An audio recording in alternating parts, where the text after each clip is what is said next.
खबरों का सारथी।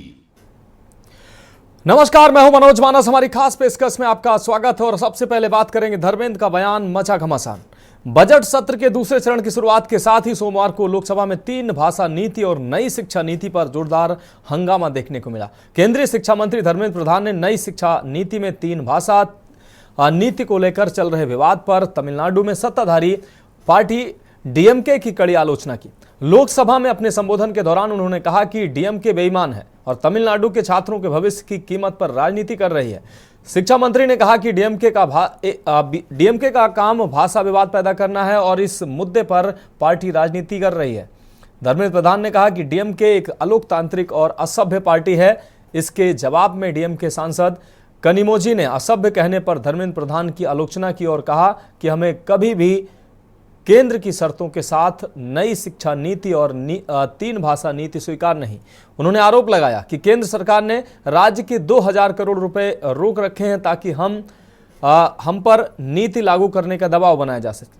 कनिमोझी ने कहा कि राज्य के सीएम स्टालिन अपनी आपत्तियों से शिक्षा मंत्री और प्रधानमंत्री दोनों को अवगत करा चुके हैं।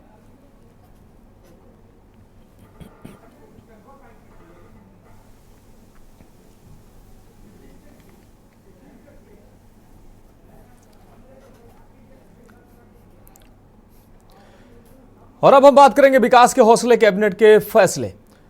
दरअसल योगी मंत्रिमंडल की सोमवार को हुई बैठक में कई अहम फैसले लिए गए। आपको बता दें कि मंत्रिमंडल के समक्ष कुल 19 प्रस्ताव आए और उन सभी को स्वीकृति प्रदान की गई।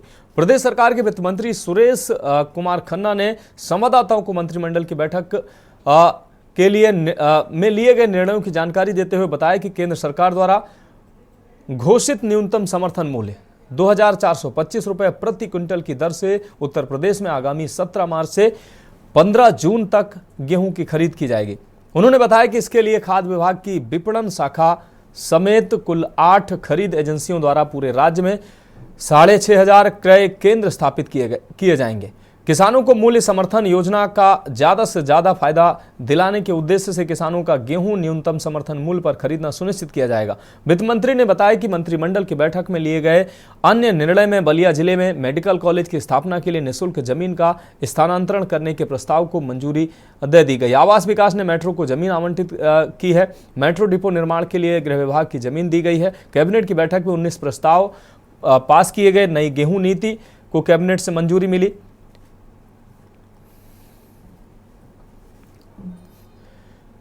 तो यूपी कैबिनेट में 19 प्रस्तावों पर मुहर लगी है। कई अहम प्रस्ताव जिसमें गेहूं खरीदी, एमएसपी के रेट बढ़ाए गए, दधीच आश्रम के विकास का प्रस्ताव मंजूर किया गया है। बलिया में मेडिकल कॉलेज के विस्तार का प्रस्ताव किया गया है। नेमिसारण के पास 2 एकड़ जमीन मिलेगी। और इस खबर पर ज्यादा जानकारी के लिए हमारे संवाददाता संदीप मिश्रा हमारे साथ जुड़े हैं। संदीप, आज आपको बता दें योगी कैबिनेट की बैठक हुई और 19 प्रस्ताव इसमें पेश किए गए। सभी प्रस्तावों पर कैबिनेट की मुहर लगी। उसमें कई अहम प्रस्ताव शामिल हैं।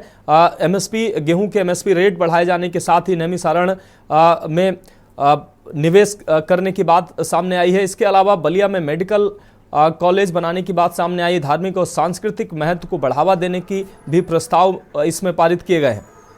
संदीप, कहा जा सकता है कि उत्तर प्रदेश की कैबिनेट में आज जो है 19 प्रस्तावों पर मुहर लगी है। और 19 प्रस्तावों की अगर हम चर्चा करते हैं तो योगी सरकार ने गेहूं खरीद की मंजूरी दे दी गई है। इसके साथ साथ उनके 2425 रुपए के हिसाब से होगी इनकी जो गेहूं की जो रेट होगी वो खरीदी जाएगी। यानी प्रदेश भर में लगभग 6500 केंद्र स्थापित किए गए इसके लिए। इसके साथ अगर बात करें तो बलिया में मेडिकल कॉलेज की जमीन को हस्तांतरित करने का प्रस्ताव जो है वो पास कर दिया गया है। इसके साथ राजकीय कृषि विद्यालय के नाम पर जमीन को नर्सिंग कॉलेज के लिए बुंदेल शहर में दिया जाएगा।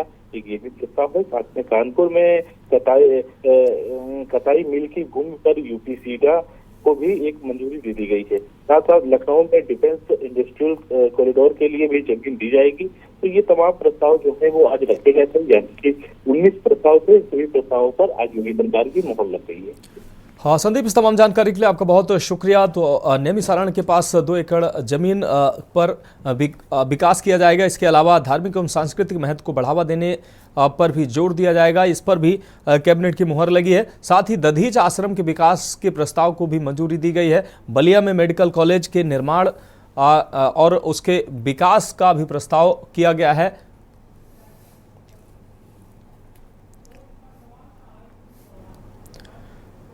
और अब हम बात करेंगे पोस्ट पर सवाल। सहारनपुर में बवाल। सहारनपुर में सोशल मीडिया प्लेटफॉर्म फेसबुक पर इस्लाम और रमजान को लेकर आपत्तिजनक टिप्पणी करने वाले आरोपी की गिरफ्तारी की मांग को लेकर प्रदर्शन कर रही भीड़ पर पुलिस ने लाठीचार्ज किया है। पुलिस ने भीड़ को खदेड़कर एक युवक को हिरासत में लिया। मामले में कार्रवाई शुरू की गई है। हालांकि एसपी देहात ने किसी भी व्यक्ति को हिरासत में लेने से इनकार किया है। जानकारी के अनुसार 4 दिन पहले कोतवाली बेहट के गाँव अम्बेहटा आपको बता दें इस्माइलपुर पठानपुरा के एक युवक ने फेसबुक पर रमजान और इस्लाम के खिलाफ आपत्तिजनक टिप्पणी की थी, जिससे मुस्लिम समुदाय में नाराजगी फैल गई। इससे पहले भी मुस्लिम समाज के लोग आरोपी के खिलाफ कार्रवाई की मांग को लेकर थाने और तहसील पर प्रदर्शन कर चुके हैं और आज एक बार फिर से प्रदर्शन देखने को मिला। इसके बाद पुलिस ने लाठीचार्ज किया। फेसबुक पर आपत्तिजनक कमेंट को लेकर ये मामला मुस्लिम पक्ष ने आरोपी के खिलाफ कार्रवाई की मांग की।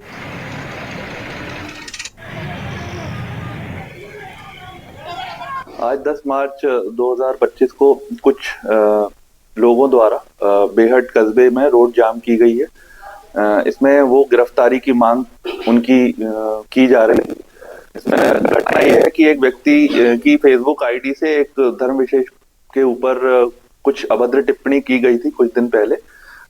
उसने जब उसका बयान लिया गया तो उसने ये बताया कि उसकी आईडी हैक हो गई है। किसी अज्ञात व्यक्ति द्वारा यह पोस्ट डाला गया है। इसमें थाना बेहट पर अज्ञात व्यक्ति के विरुद्ध जो है सुसंगत धाराओं में मुकदमा पंजीकृत कर लिया गया है और इसमें फेसबुक मैसेंजर जो है वहां पर पत्राचार किया गया है विवेचक द्वारा। उसमें कि किस व्यक्ति के द्वारा ये पोस्ट डाली गई उसके आईपी एड्रेस की जांच हेतु और इसमें विवेचना भी प्रचलित है। परंतु आज कुछ लोगों द्वारा इसमें जाम लगाया गया है शीघ्र कार्रवाई हेतु, जिसे पुलिस द्वारा वहां पर समझा बुझाकर वहां पे उनको हटा दिया गया है। आरोपी की गिरफ्तारी को लेकर जाम लगाया गया। मुस्लिम पक्ष ने कार्रवाई की मांग को लेकर प्रदर्शन किया और जाम लगाया। तो पोस्ट पर सहारनपुर में बवाल हुआ है। प्रदर्शन कर रही भीड़ पर पुलिस ने लाठीचार्ज किया। तो आपत्तिजनक पोस्ट के बाद सहारनपुर में ये बवाल देखने को मिला है। फेसबुक पर आपत्तिजनक कमेंट का ये पूरा मामला है, जिसमें मुस्लिम पक्ष बड़ी संख्या में मुस्लिम पक्ष के लोग एकत्रित होकर आपत्तिजनक पोस्ट करने वाले व्यक्ति पर कार्रवाई की मांग कर रहे थे। इस दौरान भीड़ को उत्तेजित देखते हुए पुलिस ने लाठीचार्ज किया है। सड़क जाम कर रही भीड़ को पुलिस ने तितर-बितर किया है और सड़क जाम रोकने के लिए पुलिस को लाठीचार्ज करना पड़ा। आरोपी की गिरफ्तारी को लेकर मुस्लिम पक्ष के लोगों ने जाम लगाया और जिसके बाद भारी संख्या में पुलिस बल भी मौके पर पहुंची और मुस्लिम पक्ष के द्वारा सड़क जाम किया गया और सड़क जाम खुलवाने के दौरान कहासुनी हुई और इस दौरान सड़क को जाम न खोलने के वजह से पुलिस को लाठीचार्ज करना पड़ा।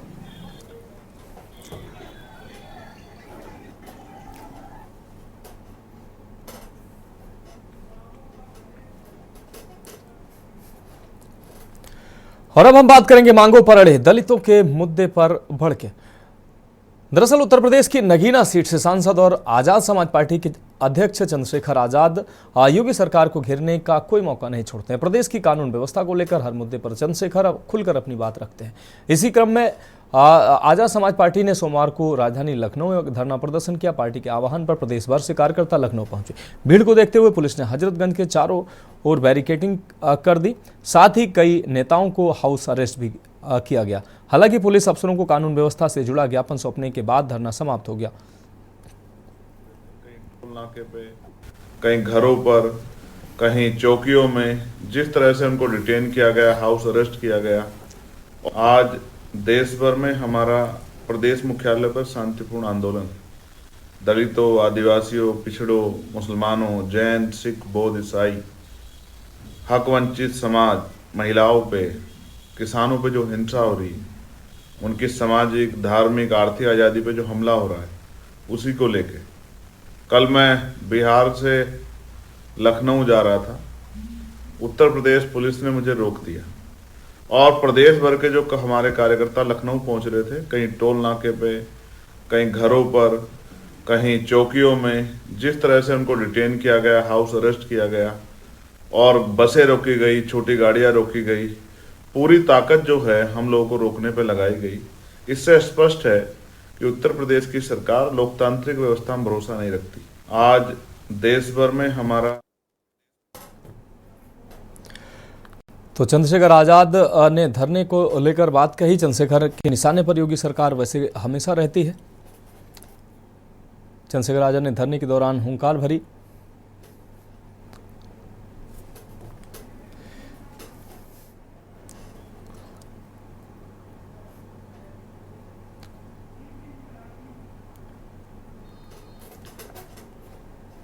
तो आजाद समाज पार्टी ने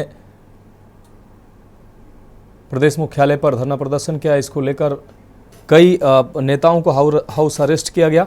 संदीप मिश्रा हमारे संवाददाता ज्यादा जानकारी के लिए हमारे साथ जुड़ गए हैं। संदीप, आज आजाद समाज पार्टी की तरफ से प्रदेश मुख्यालय पर धरना प्रदर्शन किया गया। कई मांगों को लेकर, कानून व्यवस्था से संबंधित मुद्दों को लेकर आजाद समाज पार्टी के द्वारा धरना प्रदर्शन किया गया। वैसे तो चंद्रशेखर रावण की अगुवाई में ये धरना प्रदर्शन होना था, लेकिन कई नेताओं को हाउस अरेस्ट किया गया, आजाद समाज पार्टी के नेताओं को। संदीप, बिल्कुल, देखिए, आजाद समाज पार्टी के जो नेता हैं वो आज जो है लखनऊ में सब एकत्र होना चाह रहे थे और लखनऊ में एकत्र होकर के उत्तर प्रदेश की तानाशाही सरकार के खिलाफ जो है एक बार फिर से लड़ना चाह रहे थे, और यानी कि सभी प्रोटेस्ट करने के लिए लखनऊ के लिए कूच करना चाह रहे थे। लेकिन सभी आगे ज्यादा बड़े नेताओं को अरेस्ट कर लिया गया। उसके बाद जो नेता लखनऊ की तरफ कूच कर रहे थे, बसों से, ट्रेनों से जो आ रहे थे, वहां पे चेकिंग की जा रही थी, चौराहे हर जगह पे, और फिर उन्हें वहां से उतार करके उन्हें अरेस्ट किया जा रहा था या फिर उन्हें फिर से वहीं से वापस भेज दिया जा रहा था। तो इस तरीके से देखने को मिला। हालांकि सभी आधे से ज्यादा कार्यकर्ता जो है वो लखनऊ के परिवर्तन चौक चौराहे पर पहुंचते हैं और वो लगातार जो है ज्ञापन देना चाह रहे थे जिलाधिकारी के माध्यम से। अब वो ज्ञापन जो है मुख्यमंत्री को भेजना चाह रहे थे। इसको लेकर के सभी कार्यकर्ता जो है एकत्र हुए थे। फिर उसके बाद पुलिस की बैरिकेडिंग जगह जगह पे लगाई गई थी, जिन्हें बहुत से ऐसे नेताओं को हाउस अरेस्ट किया गया था। बहुत से ऐसे नेताओं को रास्ते से ही इन्हें वापस कर दिया गया। कुछ लोगों के घर पे पुलिस खड़ी रही थी जो बाहर नहीं निकल पाए। तो इस तरीके का माहौल देखने को मिला। हालांकि सभी कार्यकर्ता एकत्र होकर के परिवर्तन चौक पर प्रदर्शन करते हुए नजर आए हैं, लेकिन उसके बाद सभी को शांत करा करके उन्हें इको गार्डन भेज दिया गया। हाँ, निश्चित रूप से संदीप, इस तमाम जानकारी के लिए आपका बहुत शुक्रिया। तो चंद्रशेखर आजाद की पार्टी जो है आजाद समाज पार्टी ने हुंकार भरी। इस दौरान कई नेताओं को हाउस अरेस्ट किया गया। प्रदेश मुख्यालय पर धरना प्रदर्शन आयोजित था। तो हमारी खास पेशकश में वक्त एक ब्रेक का है। ब्रेक के बाद हम बात करेंगे रिश्वतखोरी पर निलंबन का हंटर। आप देख रहे हैं के न्यूज खबरों का। ब्रेक के बाद हमारी खास पेशकश में एक बार फिर से आपका स्वागत है। रुक करेंगे अगले अहम खबर का और हम बात कर रहे हैं रिश्वतखोरी पर निलंबन का हंटर। शाहजहांपुर में एक दारोगा का रिश्वत लेते वीडियो सामने आया। कलान थाने में तैनात उप निरीक्षक अनिल कुमार का रिश्वत लेते वीडियो का एसपी ने संज्ञान लेते हुए कार्रवाई की है। मामला एक एक्सीडेंट केस से जुड़ा बताया जा रहा है। एक व्यक्ति ने एफआईआर को फर्जी बताते हुए नाम मुकदमे से हटाने के लिए दारोगा से संपर्क किया। दारोगा ने इसके लिए पैसों की मांग की। वीडियो में दिख रहा है कि व्यक्ति ने दारोगा को 2000 रुपए दिए और 1000 रुपए बाद में देने का वादा किया। तो एसपी के संज्ञान में जब ये मामला आया तो एसपी ने दारोगा महोदय को निलंबित कर दिया है। लेकिन अब ये बड़ा सवाल है कि बिना रिश्वत के थानों में एफआईआर दर्ज नहीं होगी। कभी नाम निकालने के बहाने, कभी किसी बहाने, जो थानों में ये रिश्वत का खेल चल रहा है। लेकिन ऐसे में तारीफ करनी होगी कप्तान महोदय का, पुलिस अधीक्षक महोदय का, उन्होंने कार्रवाई की।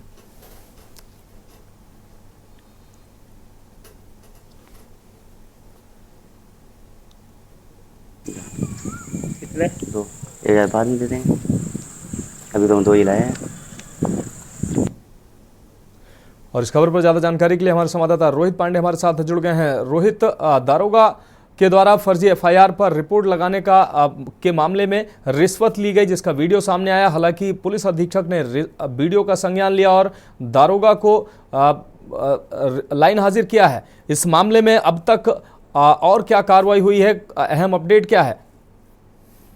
जी देखिए, मैं आपको बता दूं, ये 2 महीने पहले की बात है जब दरोगा ने एक एक्सीडेंट के मामले में 2000 रुपए की रिश्वत की बात की थी और रिश्वत ली थी।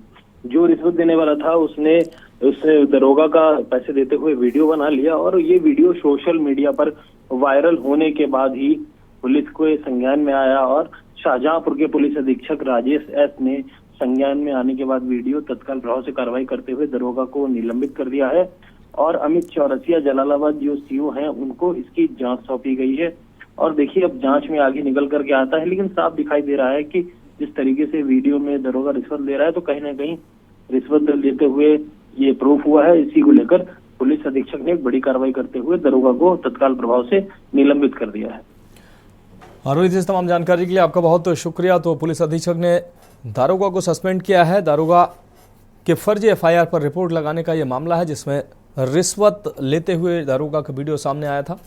पुलिस अधीक्षक ने इस वीडियो को संज्ञान में लेते हुए दारोगा को निलंबित किया है।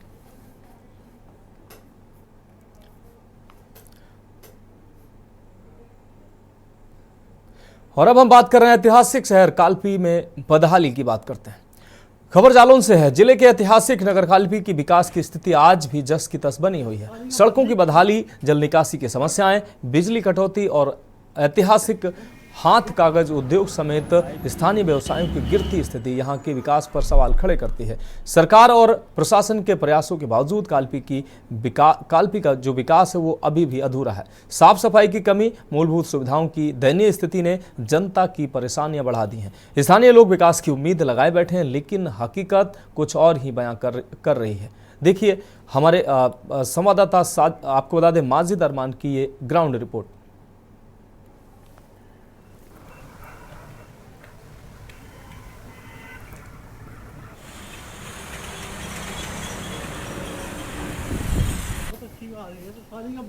एक तो बिजली की बहुत समस्या है, 24 घंटे में 50 बार आती है। उससे जो है वोल्टेज और एम्पियर लाइन लॉस होता है जिससे नुकसान होता है। अगर कंटिन्यू 4 घंटे आए तो 6 घंटे के बराबर काम होता है। अच्छा, लोग 6-7 हज़ार बेरोजगार हो गए। हमारे यहाँ 12-13 आदमी काम करते थे, अब 2 लोग काम कर रहे हैं। हम लोग छोटे छोटे उद्योग हैं, इनके से हम लोग लगे रहे, तब हम लोग दाल रोटी चला।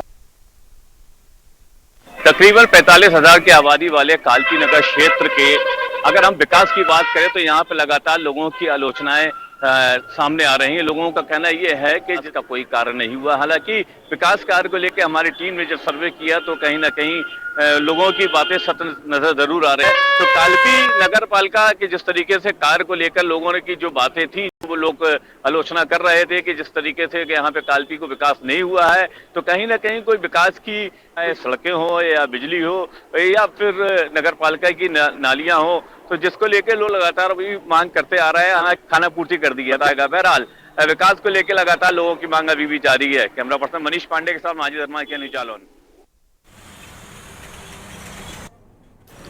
तो टूटी सड़कें, गंदगी, जिंदगी, आपको बता दें से लोग जो है ये गंदगी से बदहाल हैं लोग। क्या आपको बता दें हाथ कागज उद्योग का भविष्य भी अंधकार में नजर आ रहा है। ऐतिहासिक शहर कालपी का विकास क्यों रुका है, इसका जवाब देने वाला कोई नहीं है।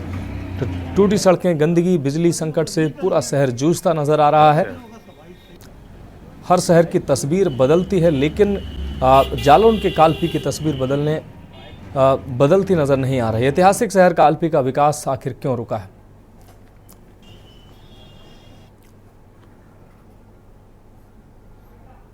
तो हमारी खास पेशकश में अभी के लिए मेरे साथ इतना ही। मुझे दीजिए इजाजत और आप देखते रहिए के न्यूज इंडिया। आप देख रहे हैं के न्यूज।